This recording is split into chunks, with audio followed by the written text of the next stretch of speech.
High, আমি হলাম জলপাইগুড়ির মেয়ে। আর আমার এই ঘরটা গরু ঘরের মতন হয়ে আছে, এটা আজকে আমি পরিষ্কার করব।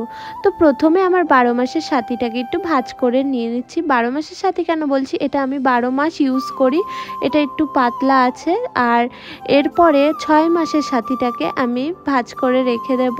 তো ওটা কেন 6 মাস বলছি, শীতটা যেহেতু 6 মাস থাকে তাই 6 মাসে ইউজ করি। আর এখন আমি এগুলোকে নিয়ে অন্য রুমে রেখে দেব, কারণ ঘরে অনেক মাকড়সার জাল হয়েছে, মানে ঝুল পড়েছে, ধুলা পড়েছে, সেগুলো সব ঝাড়বো আর ঘরটাও মুছে নেব।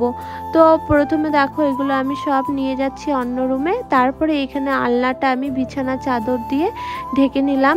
তারপর গাইস আমার মুখটা ভালো করে গামছা দিয়ে প্যাকিং করে নিচ্ছি, কারণ আমার ধুলায় অ্যালার্জি। তাই চলো বন্ধুরা কয়েকটা কমেন্ট পড়া যাক। প্রতিমা দিদি ভাই কমেন্ট করেছে খুব সুন্দর লাগছে, থ্যাংক ইউ। এরপরে একটা দাদাভাই কমেন্ট করেছে অনেক সুন্দর ভিডিও করেন আপনি, খুব সুন্দর হয়েছে। অনেক অনেক ধন্যবাদ দাদাভাই আপনাকে, আর এইভাবে আমার পাশে থাকবেন। তো বন্ধুরা চলো, আমার তো পুরো আমি রেডি। এইবার আমি ঘরের ঝুলগুলো ভালো করে ঝেড়ে নেব। ছোটোবেলার থেকে অনেক ইচ্ছে ছিল যে আমার একটা নিজের একটা রুম হবে, যেই রুমে আমি একা রাজত্ব করব। গোটা বাড়িতে তো আমি সারাদিন একাই রাজত্ব করি, কারণ বাড়িতে কেউ থাকে না, আমিই থাকি।